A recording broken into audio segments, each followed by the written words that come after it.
যারাই নির্বাচিত হয়েছে সবাইকেই অভিনন্দন। কিন্তু এই নির্বাচন হওয়া মানে এই না যে আমরা আগের ব্যবস্থায় ফেরত যাব। এই নির্বাচন মানে হচ্ছে পরিবর্তনের নির্বাচন। কারণ হচ্ছে যে যারা জুলাইয়ের যোদ্ধা ছিলেন সবাই কিন্তু রক্ত দিছেন হচ্ছে আমাদের একটা স্বাধীন রাষ্ট্র কায়েম হবে। আমাদের যেই ভারতীয় যেই আধিপত্য কায়েম হয়েছিল এতদিন, তার জন্য শহীদ ওসমান হাদি অন্যতম ছিলেন, যিনি সবাই কিন্তু কণ্ঠস্বর দিতে পারে না।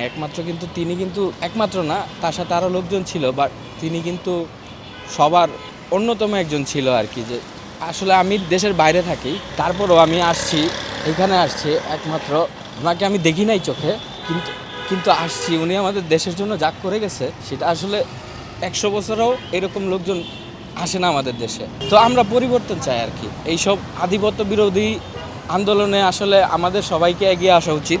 আমরা চাই না ভারতীয়রা আমাদের কন্ট্রোল করুক। আমরা চাই আমাদের নিজেদের সার্বভৌমত্ব। তো এর জন্য আমাদের সবাইকে এগিয়ে আসতে হবে, আমাদের দুর্নীতির বিপক্ষে দাঁড়াতে হবে। আমাদের ওসমান হাদির যেই আদর্শ ছিল সেই আদর্শ মেনে আমাদেরকে সামনে এগিয়ে যেতে হবে। যত আমরা জানি এটার মধ্যে বাধা আসবে, কিন্তু আমাদের সেই বাধার মোকাবেলা করতে হবে।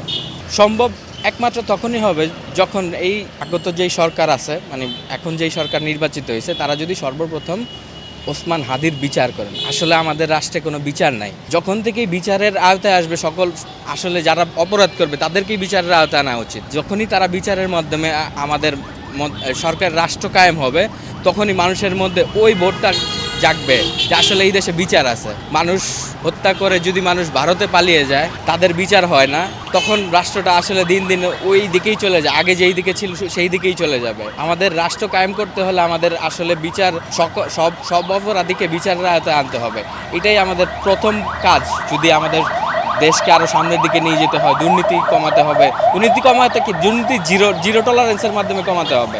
শুধু কমাতে বললেই হবে না। সবাই তো বলে দুর্নীতি কমায়, কিন্তু আসলে দিন শেষে কিন্তু আমরা ওদিকেই ফিরে যাই। প্রত্যেক সরকার বদল হয় ওদিকেই ফিরে যায়। তো আমি এটাই বলবো যে আমাদের সবাইকে এগিয়ে আসতে হবে, আমাদের নিজেদেরকেও ভালো হতে হবে। কারণ হচ্ছে আমরা নিজেই অনেক সময় দেখা যায় যে কোনো জায়গায় কাজ করতে গেলে আমরা আগে টাকা সাদাসাদি করি যে আমাদের কাজটা যাতে আগে হয়ে যায়। এইসব আমরা না করি। এইভাবে আমরা দেশটাকে আসলে আমরা যতটুকু সামনে আগায় নিতে পারবো, আমরা নিজে ভালো হয়ে যতটুকু সামনে আগায় নিতে পারবো, দেখা যাবে যে এক সময় আমাদের হাতেই ক্ষমতাটা থাকবে, আসলে সরকারের হাতে ক্ষমতা থাকবে না। অবশ্যই হওয়া দরকার। এর মধ্যে উল্লেখযোগ্য একজন হচ্ছে হাসনাত আব্দুল্লাহ। আমি যাকে মনে করি সে একজন যোগ্য আমাদের দেশ অনুযায়ী একজন যোগ্য সংসদ সদস্য হিসেবে নির্বাচিত হয়েছেন। আসলে বাংলাদেশ তার দিকে তাকিয়ে থাকবে। সে শুধু কুমিল্লার দেবিদ্বারের না, সে গোটা বাংলাদেশের মানে হচ্ছে যে একটা আইডল হিসেবে সে কাজ করবে আর কি। যে গণতন্ত্র প্লাস হচ্ছে যে ভারতীয় আধিপত্যের বিরুদ্ধে তার যেই আদর্শ আর হাদি ভাইয়ের আদর্শ কিন্তু প্রায় সেম। ঠিক আছে, আমরা চাই যে তিনি ভবিষ্যতে আমাদেরকে নেতৃত্ব দিবেন।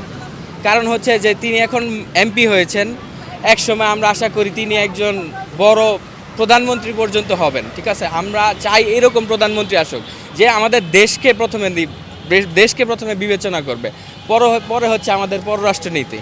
আমাদের দেশ আগে, আমরা আগে বেনিফিট পেলে পরে আমরা সবাইকে বেনিফিট দেব।